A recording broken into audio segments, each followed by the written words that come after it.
सीटों के जो रुझान हमारे सामने हैं स्क्रीन पे, उन रुझानों के आधार पे दामिनी हम देख रहे हैं कि 132 सीटों पर डीएमके लीड करती हुई और फुल मेजोरिटी के साथ सरकार बना रही है, जबकि अदर्स के खाते में एक।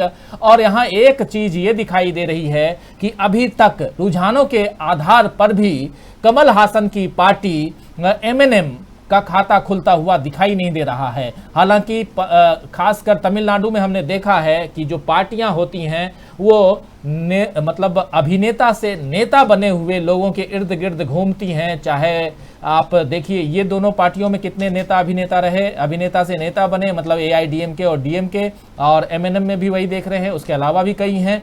तो ओवरऑल जो ये रिजल्ट तो नहीं कहें, ये जो रुझान सामने दिखाई दे रहे हैं दामिनी, ये क्या कुछ कहते हैं, जरा आप बताइए ओवरऑल। राजीव जी, बात करते हैं तमिलनाडु की, तो यहाँ इस वक्त 234 सीटों पर मतगणना जारी है।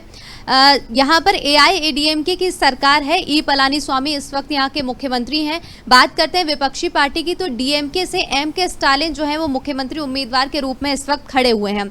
राजीव जी, खास बात यहाँ के इस बार ये है कि एआईएडीएमके और डीएमके दोनों के जो सुप्रीमो कहें वो इस वक्त उनकी अनुपस्थिति में इस वक्त चुनाव हो रहा है। एआईएडीएमके की सुप्रीमो जे जयललिता इस वक्त वहाँ नहीं है, और डीएमके के सुप्रीमो जो है करुणानिधि वो भी उस वक्त वहाँ नहीं है।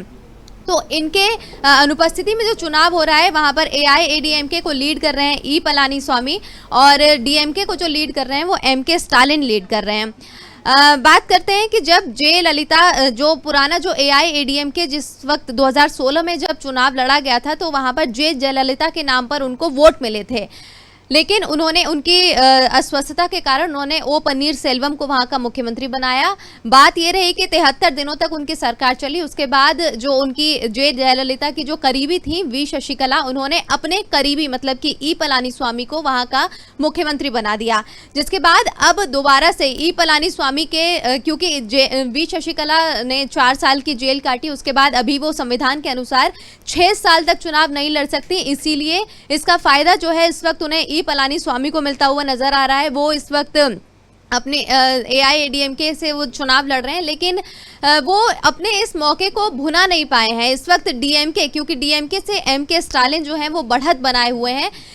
एमके स्टालिन जो है वो वहाँ कहा जाता है कि तमिलनाडु में जनता पर राज करते हैं, वहाँ का हर इंसान उन्हें एक हीरो मानता है। उन्होंने वहाँ के लिए बहुत काम किया है, इसीलिए इस वक्त मुझे लगता है कि इस वक्त जो प्रभाव है एआईएडीएमके का काम नहीं कर रहा है, वहाँ पर डीएमके जो है जमीनी स्तर पर काम करने के वजह से वहाँ पर बढ़त बनाए हुए हैं। राजीव जी, बहुत धन्यवाद दामिनी। और इसके अलावा थोड़ा सा आपके पास फिर से आएंगे बाद में, अभी के लिए बहुत शुक्रिया, बहुत धन्यवाद। पुदुचेरी का सूरत हाल भी थोड़ा सा, जब तक अपने पास से कुछ आंकड़े और आ जाते हैं तो पुदुचेरी की भी जानकारी लेंगे, और अपने न्यूज़ रूम से हमारे तमाम सहयोगी लगातार नज़र रखे हुए हैं क्या कुछ चल रहा है। और दोस्तों बता दूं, ये तमाम आंकड़े और अलग अलग संवाददाताओं के द्वारा जो हमारे पास फीडबैक्स आ रहे हैं, उन सब के साथ हम आपको खबरें पहुँचा रहे हैं, आप तक पल पल की रिपोर्ट पहुंचा रहे हैं। और हमारे साथी, हमारे सहयोगी और देशबंधु के पॉलिटिकल एडिटर सीधे छत्तीसगढ़ से, रायपुर से, छत्तीसगढ़ की राजधानी से हमारे साथ जुड़ गए हैं। उस समय थोड़ी देर पहले जुड़े थे, आवाज़ नहीं आ रही थी क्लियर, लेकिन दीपक जी अब मेरी आवाज़ आप तक आ रही है साफ साफ? जी बिल्कुल ठीक है, तकनीकी रूप से सब ठीक है जी। तो ठीक है, अब जो आंकड़े देख रहे हैं हम पश्चिम बंगाल को बिल्कुल लेकर के चल रहे हैं।